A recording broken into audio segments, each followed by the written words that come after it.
Before the thunderbolts, before the golden palaces on Mount Olympus, before even the mighty titans who held the world on their shoulders, there was, well, nothing and everything. It's a paradox, right? But that's where our story begins. In a place and a time so ancient, it doesn't really work with our concepts of place and time. The Greeks had a word for it.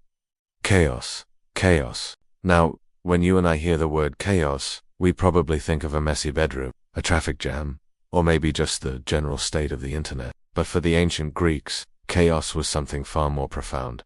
It wasn't disorder. It was the complete absence of order. It was the primordial void. Think of it like the ultimate empty canvas, a vast, yawning, formless abyss, where nothing was defined. There was no up or down, no light or dark, no life or death. It was just potential, a great, silent, empty womb waiting to give birth to reality itself. And from this infinite nothingness, the first beings, the protogenoi, emerged. They didn't have parents in the way we think of them. They were the raw ingredients of the universe, self-manifested and fundamental. The first and most important of these was Gaia, Mother Earth. But she wasn't a goddess living on the earth. She was the earth, the solid ground, the mountains, the valleys. This was her body. She was the foundation, the stage upon which all of history, divine and mortal, would eventually play out. Alongside her, two other beings stirred from the chaos. One was Tartarus, a concept as terrifying as it was essential. If Gaia was the ground floor of creation, Tartarus was the deepest, darkest sub-basement imaginable, a pit so deep that an anvil dropped from the heavens would fall for 9 days before reaching its bottom. For now, it was just a place, a primordial part of the cosmos's architecture. But keep it in mind, because Tartarus will become very, very important later on. It's destined to be the ultimate prison. The third being to spring from chaos was perhaps the most powerful of all. Eros. Now, erase the image of a chubby baby with a bow and arrow. This wasn't Cupid. This was Eros, in his original, cosmic form, the fundamental force of love, desire, and procreation. Eros was the engine of the universe. Without him, nothing could have joined together. Gaia would have remained just a lonely rock. Eros was the spark that would allow creation to actually create. He was the universal principle of attraction that would pull the other elements together to make something new. From the void of chaos, two more entities took shape. Erebus, the embodiment of impenetrable darkness, and his sister, Nyx, the personification of night. They were the shadows that filled the gaps in the new reality, and, true to their nature, in the darkness, they came together. Driven by the new force of Eros, they produced their own children, a beautiful and necessary opposition to themselves, who was the pure, shining, upper air that the gods would breathe, and Hera, the radiant goddess of day. And so, the first fundamental cycle was born. Night and day began their eternal dance across the cosmos. Meanwhile, Gaia, the great Earth Mother, was not idle. She was vast and stable, but she was also alone, looking up into the endless void above her. She gave birth all by herself to a son who would be her equal in majesty, someone to cover her completely.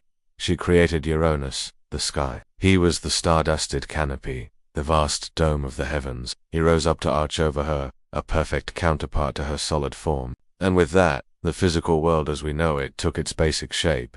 The earth below, the sky above, and the deep abyss of Tartarus even further below that. Uranus, the sky, looked down upon Gaia, the earth. He was her son, but in the strange and epic logic of myth, he also became her husband. The rain from the heavens fell upon the earth, and from their union, life began to stir in earnest. This was the first great royal couple of the universe, the Sky King and the Earth Queen. Their marriage was, for a time, the engine that would populate the world. It seemed like a perfect, powerful harmony. But there was a darkness growing in this primordial paradise. The very power that Uranus held over Gaia, covering her, blanketing her, held the seeds of domination and tyranny. He was the first king, and he would soon become the first tyrant. And the children that Gaia was about to bear would become the source of his greatest fear, and ultimately, his undoing. The age of peace, if it ever truly existed, was about to end.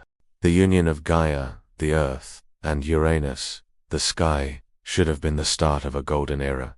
And for a while, it was. Their children were the first generation of true power beings that would shape the cosmos. But Uranus, the first king, was about to learn the first lesson of tyrants. Power breeds fear, especially fear of the next generation. Their first children were challenging, to say the least. They were not the beautiful, human-like gods we might picture. The first three were the Hecatonchires, the hunt. Their names were Katas, Briareus, and Gyges, and they were monstrous. Imagine beings of immense size and strength, but from their shoulders sprouted 50 heads, each with its own terrifying face, and 100 powerful arms, flailing with unstoppable force. They were chaos given form, a living embodiment of raw, untamable power. When Uranus looked at them, he didn't see suns. He saw threat. He was disgusted by their form and terrified of their might. He couldn't stand the sight of them. Next, Gaia gave birth to 3 more sons, the elder Cyclopes, Brontes, Steropes, and Arges. Again, not the noble figures of later art. These were massive, hulking beings, strong and temperamental. But their most defining feature was the single, blazing eye set in the middle of their foreheads. While their appearance was also monstrous to their father, their true gift was in their hands. They were master craftsmen, smiths of unparalleled skill. They could harness the fire of the earth and the power of the storm, forging wonders beyond imagination.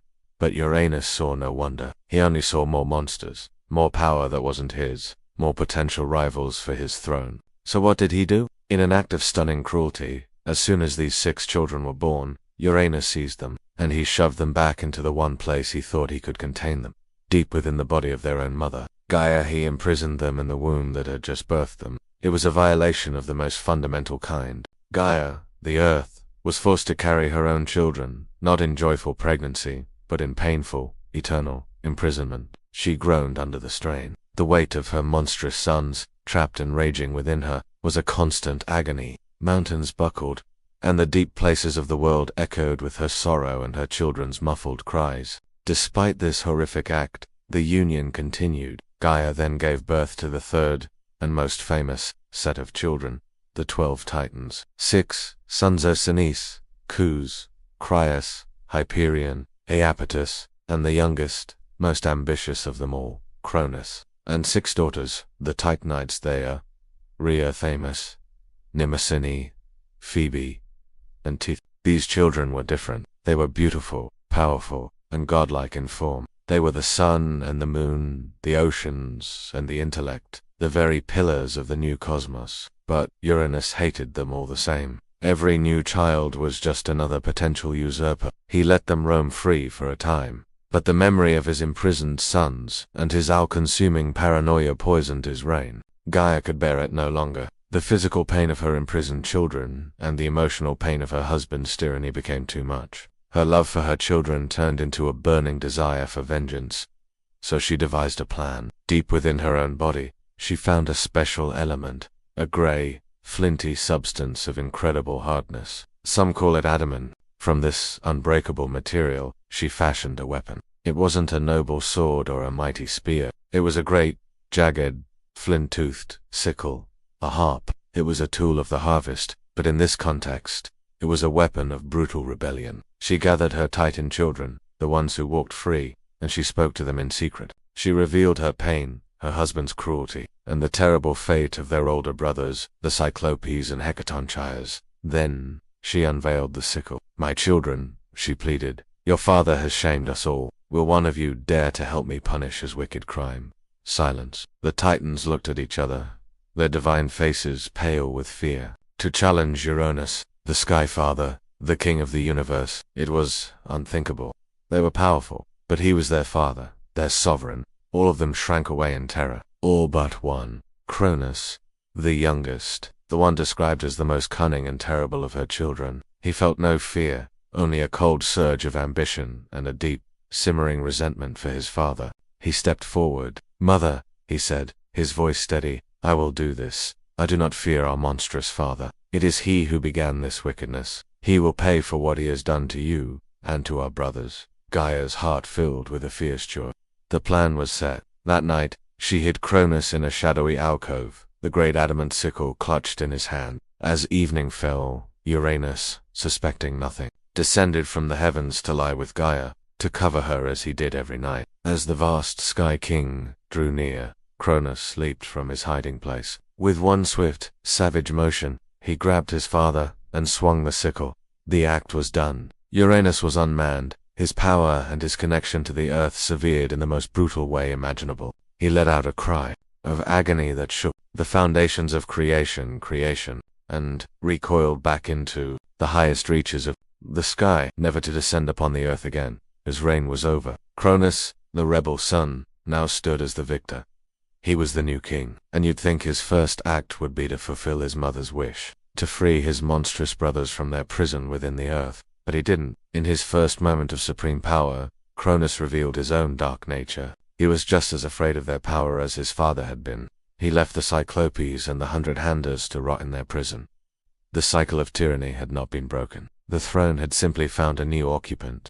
With Uranus mutilated and banished to the highest heavens, a new era dawned. Cronus, the ambitious son who had dared to raise a weapon against his father, was now the undisputed king of the cosmos. He took his sister, the gentle Titaness Rhea, as his queen, and the other Titans took their places as the rulers of the various aspects of the universe. This period, under the rule of Cronus, would later be remembered by poets and mortals as the Golden Age. On the surface, it truly seemed golden. It was a time of perfect harmony and prosperity. The earth produced food in abundance without any need for human labor. There was no sickness, no aging, no war, and no misery. Mortals, who were created during this time, lived long, peaceful lives like gods, and when they finally passed away, it was as gentle as falling asleep. They became benevolent spirits that watched over the living. It was an idyllic paradise, a perfect world order presided over by the mighty Titans. Cronus sat on a throne, overseeing this age of plenty, and for all appearances,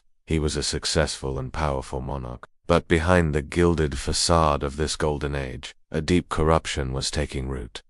The throne itself was tainted. Cronus had gained his power not through noble succession, but through betrayal, violence, and mutilation. His entire reign was built on a foundation of patriotism, and this act of primal violence cast a long, dark shadow over everything he did. He couldn't escape the memory of what he had done, or the fear that the same fate awaited him. His paranoia began with a broken promise. His mother Gaia had helped him overthrow Uranus with the understanding that he would free his monstrous brothers, the Cyclopes and the Hecatonchires, from their prison within her. Cronus, however, upon seizing power, looked at the prospect of unleashing these beings of unimaginable strength and chaos, and his ambition curdled into fear. He was no different from his father. He saw them not as siblings to be freed, but as rivals to be contained. And so, he broke his word. He did not free them from Gaia's depths. Instead, he made their imprisonment even more secure, casting them down into the deepest pit of all, Tartarus. He then set a monstrous guardian over them named Camp, a horrifying chimera of a creature part woman, part dragon, with a scorpion's tail and a pack of vipers for hair. This act of betrayal was a double sin. He not only broke his promise to his mother but also repeated the exact crime of his father, the very crime he had used to justify his rebellion. Gaia was furious. Her joy at her husband's defeat turned to ash. She had traded one tyrant for another, and this one was her own son. The prophecy that would seal Cronus's fate came from both his dying father, Uranus, and his enraged mother, Gaia. As Uranus recoiled in agony, he cursed his son, prophesying that just as Cronus had overthrown him, one of Cronus's own children would rise up to overthrow him in turn. The fates, the inescapable weavers of destiny, spun this into being. It was no longer a possibility. It was an inevitability. The cycle of violence would continue. This prophecy became the worm in Cronus's mind, gnawing away at any peace his kingship might have brought him. Every moment of his golden reign was poisoned by this single, terrifying thought. He looked at his powerful Titan siblings, his supposed allies, and saw potential conspirators. He looked at his beautiful wife, Rhea, and saw the vessel that would produce his doom. He was the most powerful being in the universe, the lord of time itself, yet he was a slave to the future. His fear made him a vigilant, oppressive ruler. The peace of the Golden Age was not one of happy freedom, but of rigid, enforced control. Nothing could be allowed to change. No new power could be allowed to rise. Kronos, whose name is etymologically linked to Kronos, the personification of time, ironically tried to make time stand still. He wanted to freeze his golden moment forever, to prevent the future and its promised rebellion from ever arriving. He ruled not with wisdom, but with a desperate, iron-fisted grip born of pure terror. The great irony is that the Golden Age was only golden for those who didn't have to look the king in the eye. For the Titans at the top, it was an age of anxiety, held together by a paranoid monarch, and for Rhea, his queen, it was about to become a personal hell, because soon, she would become pregnant. And Cronus, the king who feared his own children, would have to face the embodiment of his prophesied doom. His solution would be far more direct, and far more horrific, than his father's ever was. Uranus had merely imprisoned his children. Cronus, in his all-consuming fear, would devise a way to erase them from existence entirely. The perfect paradise was about to be shattered by an act of unimaginable horror. The prophecy hung over Cronus's throne like a storm cloud, darkening the splendor of the Golden Age. The words of his vanquished father and enraged mother echoed in his mind. You will be overthrown by your own son. For a being who controlled the cosmos, the inability to control his own destiny was a maddening torment. He, the king of the Titans, was trapped by a future he could see, but not, he thought, prevent. Soon, his queen, Rhea, became pregnant, and the abstract fear of the prophecy began to take on a very real, very imminent form. When Rhea gave birth to their first child, the goddess Hestia, Cronus's paranoia reached its terrifying peak. He looked at the tiny, divine infant, and he didn't see a daughter. He saw the beginning of his end. He saw a potential ally for the prophesied son who was yet to come. The prophecy had mentioned a son, but who was to say his daughters wouldn't aid in his downfall? He had to take action. A brutal, unthinkable action. He approached Rhea, his face a mask of cold resolve, and demanded she give him the child. Rhea, horrified and confused, had no choice but to obey her king and husband. And then, Cronus did something so monstrous it eclipsed even his father's cruelty. He opened his great maw and swallowed the newborn goddess whole. He didn't kill her. As an immortal, she could not truly die. Instead, he imprisoned her in the one place he believed no one could ever reach her: the darkness of his own stomach. He would literally consume his own legacy to preserve his power. Rhea was shattered. The shock and grief were unimaginable, but this was only the beginning of her long nightmare. Soon after, she gave birth to another daughter, Demeter. Once again, Cronus appeared. Once again, he demanded the child, and once again, he swallowed her, sending her down into the same living prison as her sister. The cycle of horror had begun. Next came another daughter, Hera.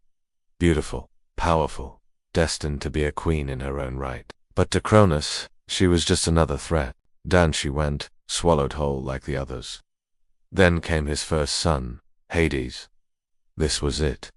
The son from the prophecy. Cronus's fear intensified into a raging inferno. There was no hesitation. He seized the infant god of the future underworld and consumed him, locking him away in the Stygian darkness of his gut. After Hades came another son, Poseidon. As the future lord of the seas, the infant god's power was already palpable, but it was no match for his father's terror. Poseidon, too, was swallowed, joining his 4 siblings in their bizarre and horrifying prison.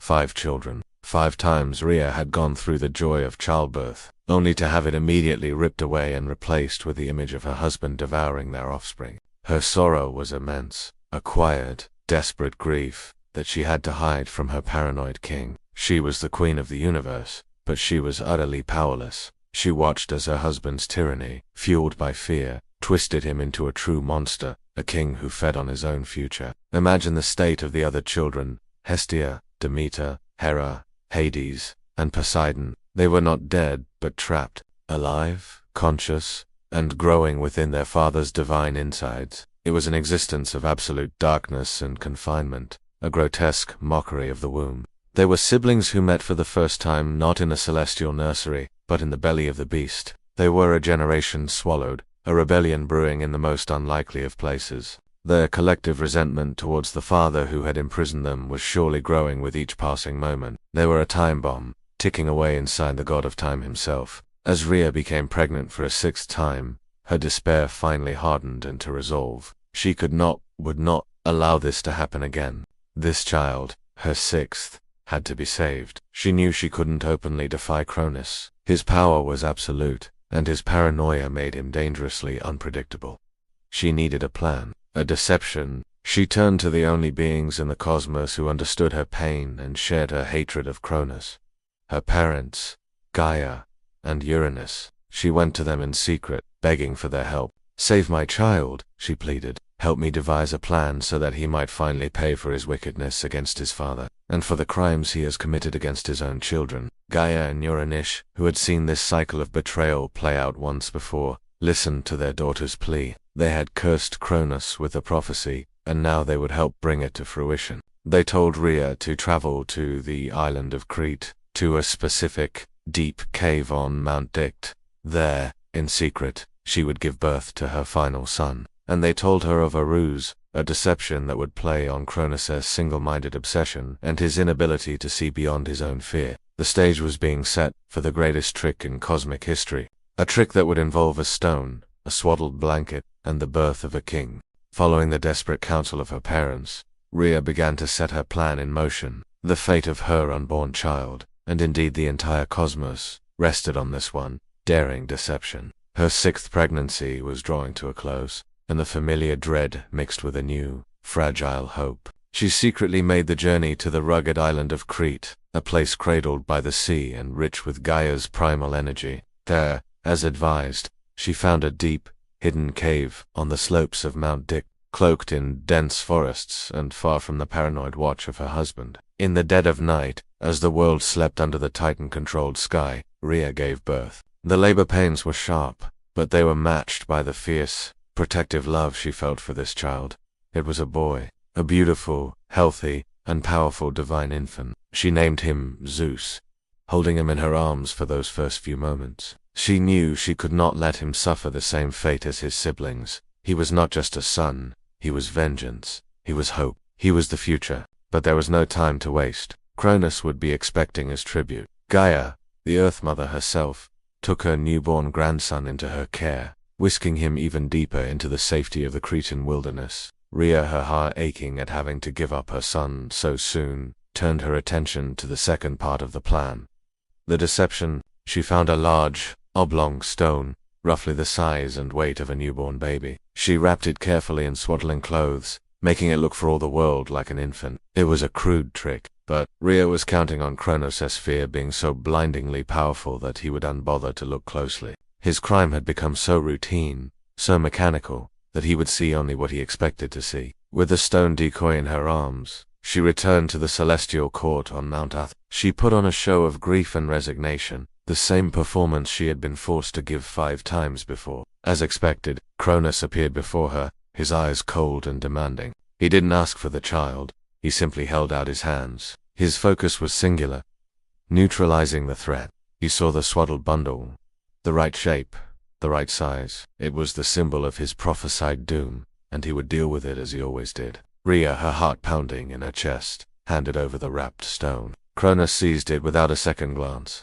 He didn't check for a heartbeat, he didn't look for a face. His paranoia had stripped him of all reason. He simply opened his massive jaws and, with one great gulp, swallowed the stone. He felt the weight settle in his gut alongside his other children and was satisfied. The threat was contained. The 6th child was gone. The prophecy was, he believed, averted once more. He turned and left, leaving Rhea alone, a perfect picture of a grieving mother. But inside, a quiet, triumphant hope was finally kindled.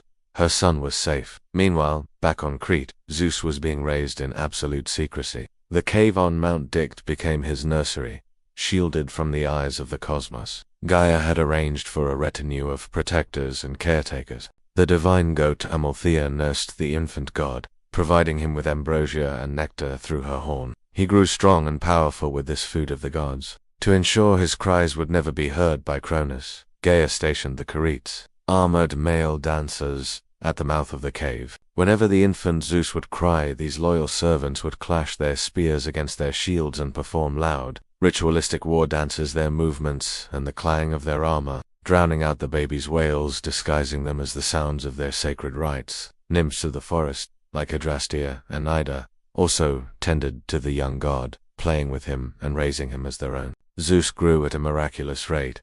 He was no mortal child. Within a year, he was no longer an infant but a strong, clever young god, radiating an aura of power and authority that belied his age. He was raised on stories of his father's tyranny, his mother's sorrow, and the terrible fate of his swallowed siblings. His childhood was not one of innocent play, but a focused preparation for a destiny he was born to fulfill. He learned of his heritage, of the Titans, and of the prophecy that centered on him. A fire was lit within him, a desire for justice for his siblings and vengeance for his mother.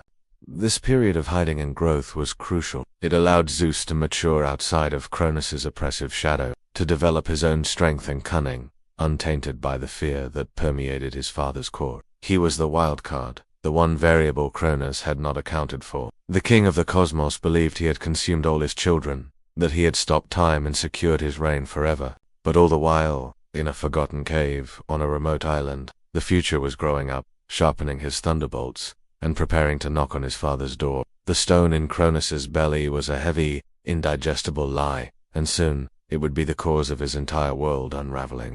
Years passed. On the peak of Mount Othrys, Cronus reigned, blissfully unaware, a stone lying heavy and inert in his gut, a symbol of his supposed victory over fate. In the hidden caves of Crete, Zeus grew into the fullness of his divine power. He was no longer a child but a formidable god, his presence crackling with latent energy, his mind sharp and focused on the singular goal that had defined his entire existence: freeing his siblings and overthrowing his tyrannical father. The time for hiding was over. The time for action had come. But a direct, frontal assault on the king of the cosmos was suicide, even for a god as powerful as Zeus. Cronus was still the supreme ruler, with the might of the other titans at his back. Zeus needed allies. Specifically, he needed the 5 powerful gods trapped inside his father. He needed his family. To get them, he would have to orchestrate the single most bizarre jailbreak in mythological history. There are a few variations on how he achieved this, but they all center on a clever act of trickery, not brute force. In the most well-known telling, Zeus, now a disguised adult, sought out the tightness of wisdom and cunning counsel. She was an Oceanid, a daughter of the Titan Oceanus, and possessed a deep knowledge of ancient potions and forgotten lore. Zeus, lightly presenting himself as a traveler or a minor deity, laid out his plan. Metis, who represented the very sort of clever thinking that Zeus needed, agreed to help him. Perhaps she saw the stagnation of Cronus's rule, or simply recognized the turning of a cosmic cycle. She brewed a special potion, an emetic of unparalleled potency, designed specifically for a Titan's constitution. Armed with this concoction, Zeus managed to infiltrate Cronus's court. In some versions, Rhea herself helps him, introducing him as a new cupbearer to the king. In others, Zeus uses his own cunning to secure the position. His goal was to get close to his father, to serve him, to gain a sliver of his trust. He played the part of a loyal servant perfectly, waiting for the opportune moment. Finally, the moment arrived. During a feast, or perhaps just a quiet evening, Zeus, the cupbearer, was tasked with serving his father wine. With a steady hand, he mixed the powerful potion from Metis into Cronus's goblet of nectar or wine. He then presented it to the king. Cronus, suspecting nothing from this seemingly loyal servant, took the cup and drank it down. The effect was instantaneous and violent. A great cosmic retching seized the Titan king. His body was racked with convulsions that shook the foundations of Mount Ath. The potion didn't just make him sick. It forced him to reverse the very act that had defined his reign. He was forced to undo his crime. First to emerge from his father's throat, spat out onto the floor, was the stone. The Omphалus stone, as it would come to be known, the very symbol of Rhea's deception. It landed with a heavy thud, a prelude to the main event. After the stone came the children, in the reverse order they had been swallowed. Out came Poseidon, no longer an infant, but a fully grown god, his eyes flashing with the fury of the sea, a trident already seeming to form in his grip. Then came Hades, also a mature god, his demeanor dark and solemn, a silent, burning rage in his gaze, already looking like the lord of a shadowy realm. Next was Hera, a queen in her own right, majestic and proud, her fury at her father's indignity matched only by her regal bearing. Then Demeter, the goddess of the harvest, her gentle nature hardened by long years of imprisonment, her anger simmering beneath the surface. And finally, the firstborn, Hestia, serene and steady, the goddess of the hearth, embodying the family and home that had been denied them for so long. They were disoriented, but whole, powerful, and filled with a righteous fury. Imagine that moment. 5 fully grown, powerful gods spat out onto the floor, standing before their younger brother Zeus, whom they had never met. He was their savior. He had freed them from an eternal, living tomb. In that instant, an unbreakable bond was forged. They were not just siblings. They were a new alliance, united by a shared trauma and a singular purpose. They immediately swore allegiance to their rescuer and liberator. Zeus was not just their brother, he was their leader. Cronus, meanwhile, was weakened and horrified. His deepest secret was out. The children he believed he had neutralized forever were now standing before him, radiating power and hatred. His paranoia had become a self-fulfilling prophecy. The future he had tried to devour had just been vomited back into existence, stronger and more determined than ever. The lines were on one side stood Cronus and the older generation of Titans who remained loyal to him, rulers of the established order. On the other stood Zeus and his newly freed siblings, the younger generation, a band of rebels forged in darkness and ready to claim their birthright. There was no room for negotiation, no chance for reconciliation. The war for the cosmos was about to begin. The great regurgitation was not the end of the story. It was the firing of the starting pistol. The Titanomachy had officially begun. The great regurgitation shattered the fragile peace of the Golden Age. The battle lines were drawn instantly and irrevocably. On one side, atop Mount Othrys, the traditional seat of power, gathered Cronus and the establishment. Most of the male Titans, his brothers, rallied to his side. There was the powerful Hyperion, father of the sun and moon, the wise Zeus, the steadfast and the formidable Iapetus, father to a new generation of Titans like Atlas and Prometheus. They were the old guard, the rulers of the cosmos who had a vested interest in maintaining the status quo. They had immense power, controlled the levers of the universe, and had ruled for an eternity. To them, Zeus and his siblings were upstarts, a rebellion that needed to be crushed to preserve their order. On the other side, a new power base was being established on the magnificent peak of the tallest mountain in Greece, Mount Olympus. This would be the fortress of the new gods, the Olympians. The alliance was led by Zeus, whose cunning and leadership had already proven decisive. Beside him stood his brothers, Poseidon, his fury as deep and vast as the oceans he would one day rule, and Hades, grim and resolute, his power drawn from the shadows and the inevitable end of all things. And with them stood their sisters, Hera, whose regal presence and fierce loyalty to her new family belied her future as a queen, Demeter, the life-giving goddess whose anger could render the earth barren, and Hestia, the calm center of the storm, representing the very home and hearth they were fighting to create. They were fewer in number, but they were united by a burning, personal grievance and a desire not just for power, but for justice. And so, the Titanomachy began the War of the Titans. This was not a small skirmish. It was a conflict on a scale that beggars the imagination. It was a 10-year war that rocked the very foundations of creation. The battles weren't fought with swords and spears on a muddy field. They were fought with the raw, untamed forces of nature. When these divine beings clashed, mountains were torn from their roots and hurled across the sky like pebbles. The seas boiled and rose in great tsunamis. The heavens themselves screamed as fire and lightning rained down. Every battle was an apocalypse, a cataclysm that reshaped the geography of the world. For 10 long years, neither side could gain a decisive advantage.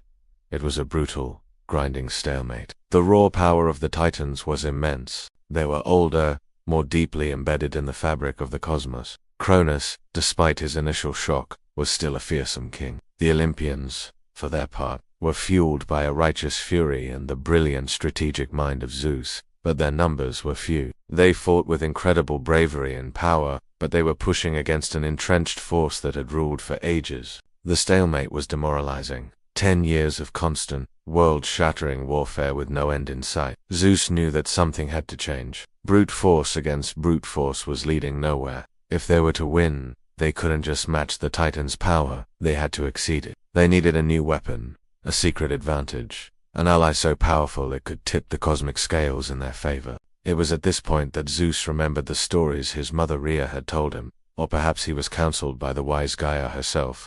He remembered the other children of Gaia and Uranus, the ones Cronus had betrayed. His older, monstrous uncles, imprisoned in the pit of Tartarus, even before the Olympians were born. The elder Cyclopes, the master smiths, and the Hecatanchires, the hundred-handers, beings of such overwhelming force that even Uranus had feared them. Cronus had made the same mistake as his father.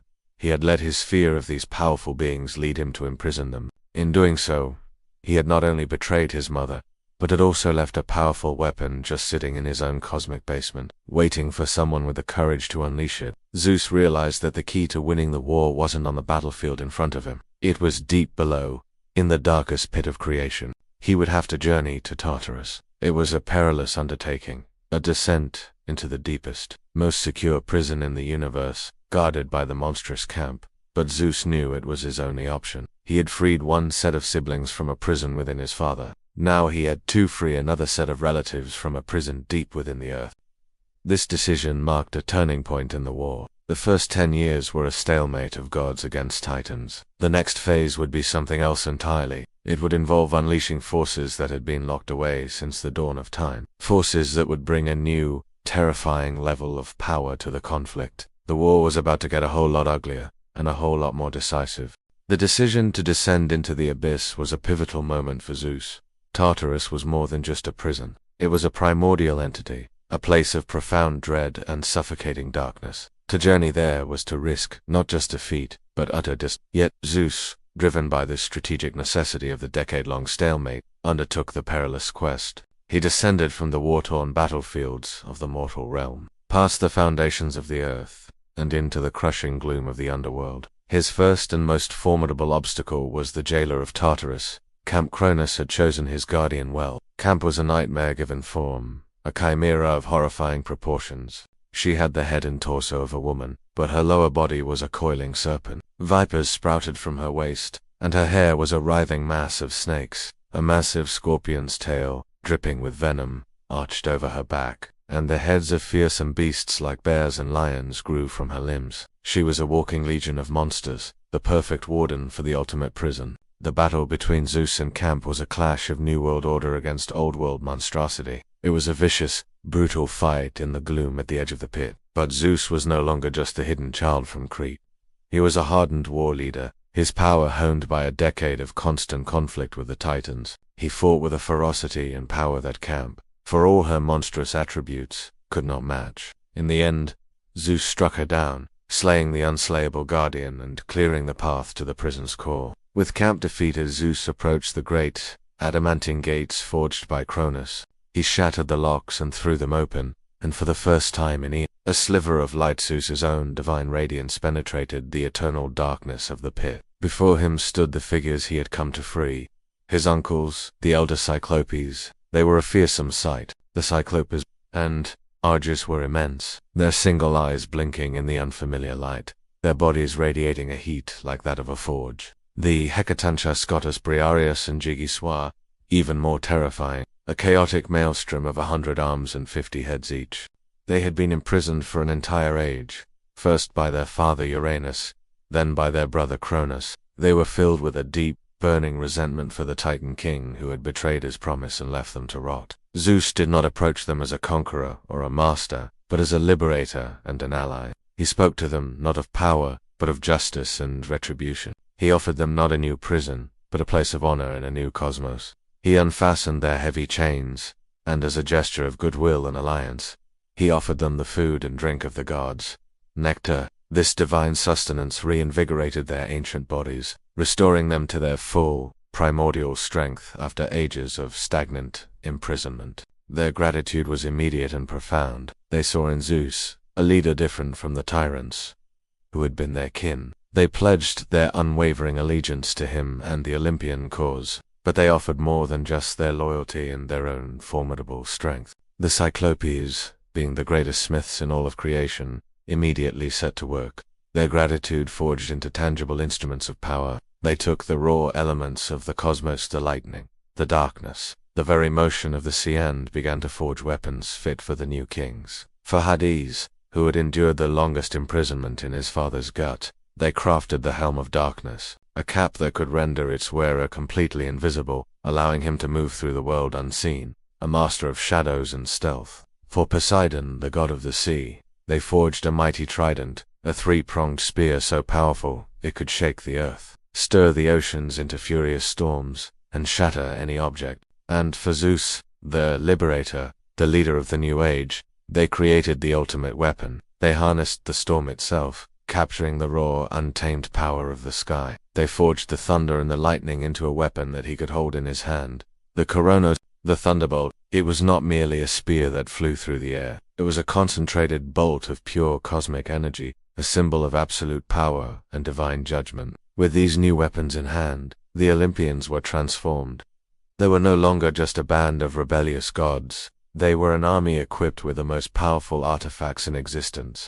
And they now had two new sets of allies. The Cyclopes would continue to forge weapons and provide the endless ammunition of thunderbolts, while their role would be far more direct. They were not smiths. They were living siege engines. Their 100 arms could unleash a relentless barrage of stones, a volley so massive it was like a mountain range, taking flight. The war was about to re-enter its final, most violent phase.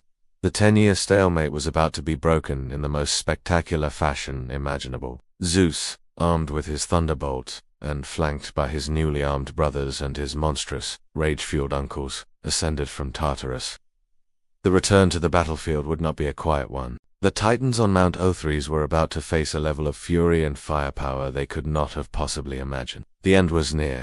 The ascension from Tartarus was like a declaration of the end. The Olympians returned to the battlefield not just reinforced, but reborn as masters of cosmic destruction. The air itself crackled with new energy. The stalemate that had defined the Titanomachy for a decade was shattered in an instant. The final, decisive battle for control of the universe began, and it was a conflict of such unparalleled violence and spectacle that the previous 10 years of war seemed like a mere Zeus now stood as the undisputed commander, no longer just a clever strategist but a figure of terrifying majesty. In his hand, he held the Coronos, the thunderbolt forged by the Cyclopes. It was not a static weapon. It was alive, humming with the contained fury of a storm. When he brandished it, the sky turned black, and the light it emitted was the only illumination on the battlefield. Poseidon gripped his trident, and the earth beneath the Titan's feet began to tremble and crack. The seas roared in anticipation. Hades, donning his helm of darkness,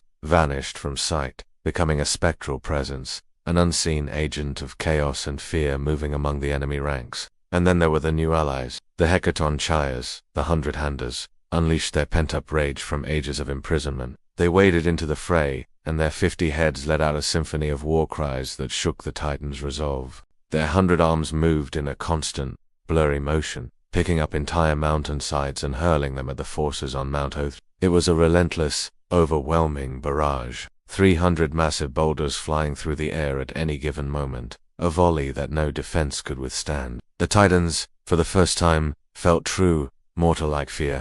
They were being buried under an avalanche of the very earth they once commanded.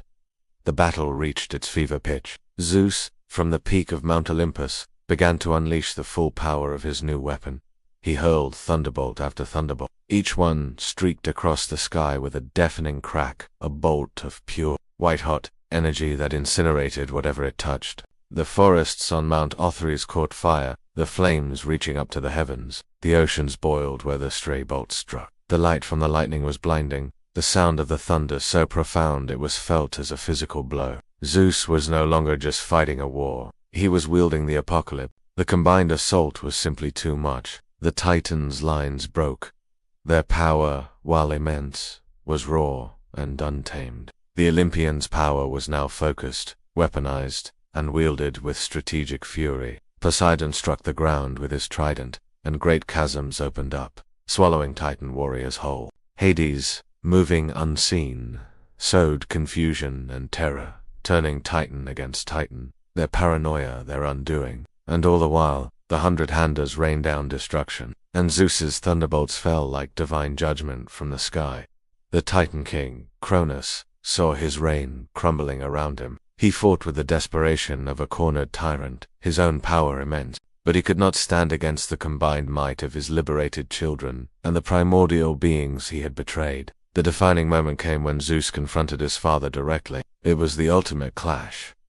The son born of prophecy against the father who had tried to devour him. Zeus, wielding the thunderbolt, was the very picture of the storm and fury his father had feared. He unleashed a final, cataclysmic bolt that struck Cronus, overwhelming him, breaking his will, and casting him down from his throne in a blaze of light. With their king defeated, the remaining Titans lost all hope.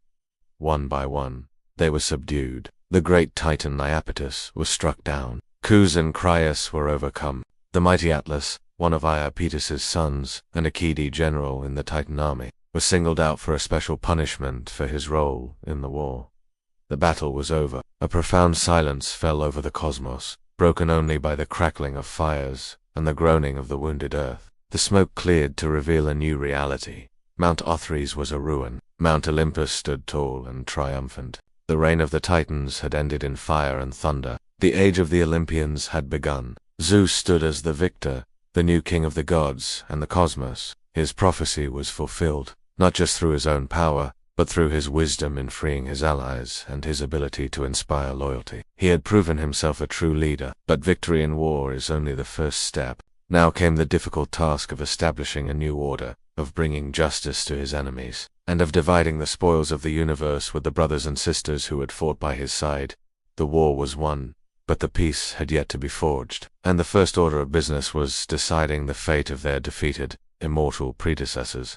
The thunderbolt ceased, and an eerie quiet settled over the ravaged cosmos. The Titanomachy was over. The air, thick with the smell of ozone and burnt earth, was the scent of a new era dawning. Zeus, Poseidon, and Hades, the three victorious sons of Cronus, now stood as the undisputed masters of creation. Their first task was to deal with their defeated enemies, the Titans who had waged a 10-year war to keep them imprisoned. Justice, or perhaps vengeance, had to be meted out. For most of the male Titans who had fought against them, Cronus, Cryus, and the others, there could be no mercy. To leave them free would be to invite future rebellion. Zeus, remembering the prison from which he had drawn his greatest allies, chose their fate. He had them bound in unbreakable chains, forged by the Cyclopes, and cast them down. Down, past the realm of mortals, past the realm of the dead, down into the deepest, darkest pit of the universe.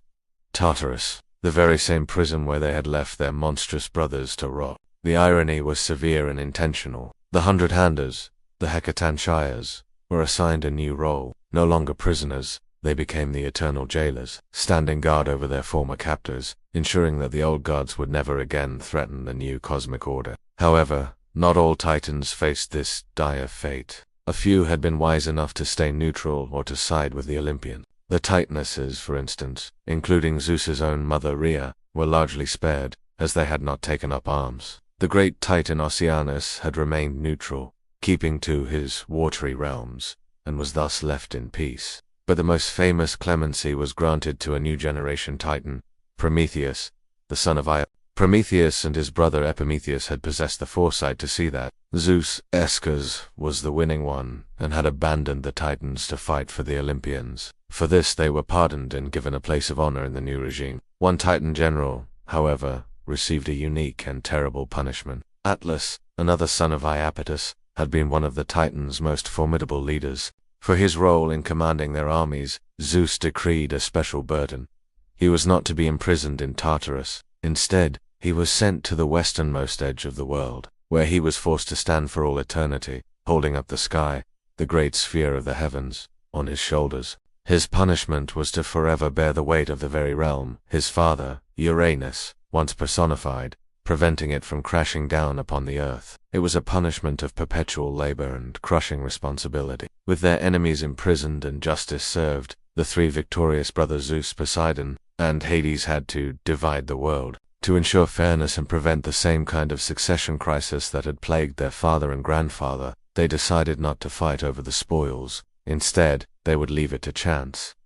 They cast lots to determine who would rule which domain. Hades, who some say drew the first and shortest straw, received the domain of the underworld. He became the grim, wealthy, and often misunderstood king of the dead, ruling over the shades of all mortals from his subterranean palace. Poseidon drew the second lot, and with it, he was granted dominion over the seas and all the waters of the world. He would become the Earth-Shaker, his trident commanding the waves, his temperamental nature reflecting the ocean's unpredictable moods. And Zeus, the leader, the liberator, the youngest brother who had saved them all, drew the third and final lot. He won the grandest prize of all the sky. He became the king of the heavens, the ruler of Mount Olympus, and the supreme sovereign over all gods and mortals. His thunderbolt was no longer just a weapon of war but a scepter of power, a tool to enforce his laws and maintain order in the new cosmos he had forged. The earth itself, Gaia, was to be a common domain, shared by all, though Zeus, as king of the gods, held ultimate authority. A new pantheon was established on Mount Olympus, with Zeus at its head and his siblings and, eventually, his own divine children forming the Council of the 12 Olympians. A new age of order, law, and divine governance began. But the memory of the Titanomachy served as a constant reminder of how fragile that order could be. The universe was now structured, with a sky god, a sea god, and a lord of the dead. But it was a structure built on the foundations of a brutal war.